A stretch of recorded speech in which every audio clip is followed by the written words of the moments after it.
My pleasure to introduce Shevy Kass. From an Israeli perspective, she was born in Israel, 10th generation Israeli, and raised in Efrat in Gush Etzion. She served as an officer in the Education Corps, running various programs for new immigrants and advancing their Zionist and Jewish identities, including Garin Sabah. She was Avi and Yoav's officer, and she was sent as an emissary of the Jewish Agency to Sydney, Australia, educating young generation over there. She studies international relations and political science at the Hebrew University of Jerusalem, and she works for an outstanding Israel education organization. Stand with us. Please welcome Shevy Kass.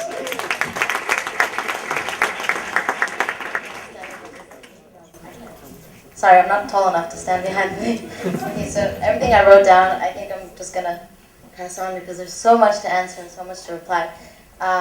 So I kind of gave it away by giving my bio that I'm 10th generation in Israel, but I'm also first generation on the other side, and I'd like to embed that into my story. When I was in 10th grade, I live in Efrat, in the settlement in the West Bank. No, I don't hate Palestinians, for example. My grandmother's Palestinian.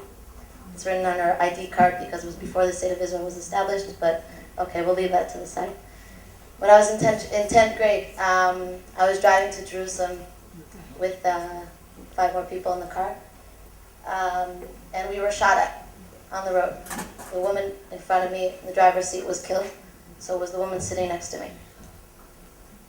This is what brought me as a religious girl to decide that if I can't save the country or save the world, at least I'll try helping people who will be and who do want to do it. So I decided, despite my parents' disagreement, I did decide to go to the army, and I joined the Education Corps. Luckily enough and thankfully enough, I was in charge of Garin Sabah for 2 years. Many of my soldiers are standing here right now or sitting here in the audience, and I did have the biggest honor to know Yoav and Avi personally, and it's really important for me to bring also Yoav back into the story, and as I told him once last year, you're also part of the story. And a lot of times he's kind of left out because he does want to give Avi the spotlight, but I think part of them being twins and two, it's one big light that they shed throughout Garin Sabah, and it's really important for me to stress that.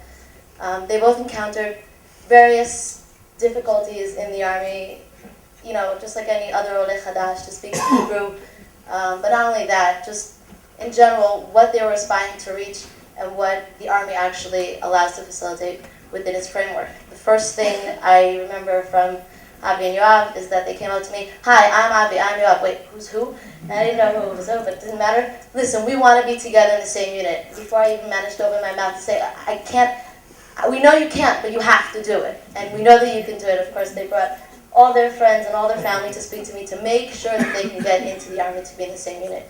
I think their courage and their aspiration to defy all obstacles coming in the way, even if it's within the IDF framework, I think that's something that we should all take and learn for us, also within the Zionist dream and also in our day-to-day life.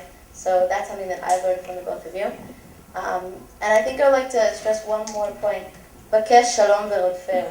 Seek peace and pursue it. The word peace means much more than 2 states for 2 people. Much more than coexistence, much more than land swaps or who's going to rule the mountain, the Halabai. It's more than that. Peace is justice for 2 sides, both sides. Peace is living in serenity. Yehi shalom b'cheilech shalva v'amunotai.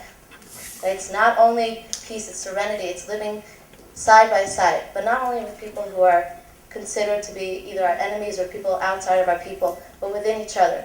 And with that, I would like to address what MK Natbil said, is that hopefully the Knesset will be a place, well, not only that it will make decisions and prevail laws that have to do with peace and Jewish life, but also within it.